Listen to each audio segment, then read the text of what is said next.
کوئی شوگر کی پٹی بھی باندھ نہیں چاہتا. حضرت ایوب 18 سال بیمار رہے. زوجہ کہنے لگی دعا کر لو تو آپ فرمانے لگے بی بی سے کہ صحت کتنی دیر رہی؟ اس نے کہا 60 سال. تو آپ فرمانے لگے ذرا بیماری کو بھی 60 سال گزر لینے دو پھر دعا بھی کر لیں گے. یہ دعا کی اللہ، یہ لفظ کہے اللہ نے صحت دے دی، تندرستی آ گئی. ایک دن گھر میں بیٹھے بیٹھے زوجہ کہنے لگی کہ ایوب یہ بتاؤ دکھ اچھے کہ سکھ؟ آپ فرمانے لگے سارے دن ہی اللہ کے ہیں پر دکھ بڑے اچھے تھے. مجھ سے پوچھو تو دکھ بڑے اچھے تھے. کہا کس طرح؟ تو حضرت ایوب فرمانے لگے جب میں بیمار تھا تو 24 گھنٹے میں ایک دفعہ میرا رب میرا حال پوچھا کرتا تھا. ایک دفعہ میرا اللہ پوچھتا تھا ایوب تیرا حال کیا ہے؟ فرماتے ہیں 12 گھنٹے تو لذت ہی رہتی تھی کہ میرے رب نے میرا حال پوچھ لیا ہے، اور اگلے 12 گھنٹے میں انتظار کرتا تھا مالک حال دوبارہ کب پوچھے گا. فرمانے لگے اب صحت تو ہو گئی ہے پر اب میرا رب میرا حال تو نہیں نہ پوچھتا. بھائی مشکلات جو ہوتی ہیں وہ تو تجھے سجا دیتی ہیں، سوار دیتی ہیں. تجھے یاد آتا ہے کوئی اپنا، جب تجھے درد ہوتی ہے نا، تکلیف ہوتی ہے، پھر تیرا دل کرتا ہے کوئی کندھا ملے جہاں میں سر رکھ کے رہوں. پھر اسی لیے تو کسی درویش سے کسی نے پوچھا تھا اپنا کون ہوتا ہے؟ تو کہا جو تجھے دکھ کے وقت یاد آئے وہ تیرا اپنا ہے. جو تجھے عین آزمائش کے وقت یاد آئے اور تجھے اس کا نمبر فوراً تیرے موبائل پہ چلنے لگے وہ تیرا اپنا سجن ہے جس کو تو دکھ کے وقت یاد کرے. تو بھائی مشکلات کے بعد جو اللہ آسانی دیتا ہے. حضرت ابراہیم کو آگ میں بھی پھینکا گیا، حضرت ابراہیم علیہ السلام کو ستایا بھی گیا، نکالا بھی گیا، لیکن جب ان مشکلات سے گزرے تو میرا رب فرماتا ہے وَإِذِ ابْتَلَىٰ إِبْرَاهِيمَ رَبُّهُ بِكَلِمَاتٍ فَأَتَمَّهُنَّ قَالَ إِنِّي جَاعِلُكَ لِلنَّاسِ إِمَامًا. کہا جب ابراہیم پورے اترے تو پھر ہم نے انہیں امام بنا دیا. یا اللہ کس طرح کی امامت دی؟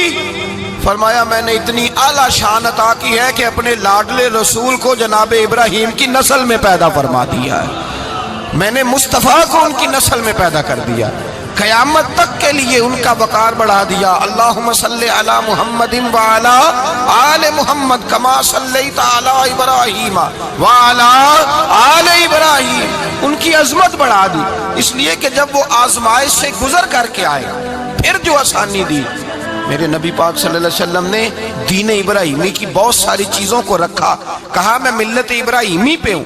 جب کوئی مشکلات کو عبور کر کے آتا ہے، جب کوئی تکلیفیں سہ کر کے آتا ہے، اس کے لیے جو اجر ہوتا ہے، اس کے لیے جو پھر اللہ کتنی ذرا بڑی توجہ کیجئے گا. لوگ سمجھتے ہیں فلاں آدمی مشکل میں ہے تو شاید مشکل میں ہی رہے گا، فلاں آزمائش میں ہے تو شاید میرا اللہ فرماتا ہے ایک مشکل دے کے میں 2 آسانیاں بھی دوں گا. تم مشکل دیکھ رہے ہو، مشکل نہ دیکھو، وہ جو اس کو بعد میں آسانی آنے والی ہے، اور ڈبل جو میں اس پر نعمت کرنے والا ہوں اس کو دیکھو. حضرت یوسف کو بھائیوں نے کنویں میں ڈال دیا تھا، اور جب کنویں سے نکلے تو مصر کے بازاروں میں بکے، اور پھر زلیخا نے الزام لگایا تو حالات بگڑ گئے. حضرت یوسف کو جیل جانا پڑا. کتنی کٹھن زندگی تھی لیکن میرے مالک کو کچھ اور ہی منظور تھا.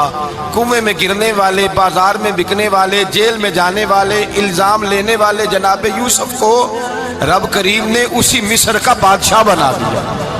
اللہ پاک نے اسی مصر کا حکمران بنا دیا. یاری تیری سونا پر ازمیشاں تیریاں اگ، اے سونا پرکھیا جاوندا ہی پہلو نال اگاں دے لگ. اس کے لیے تھوڑا سا جتن کرنا پڑتا، تھوڑے کٹھن حالات سے گزرنا پڑتا، تھوڑی آزمائشوں کا روپ دیکھنا پڑتا.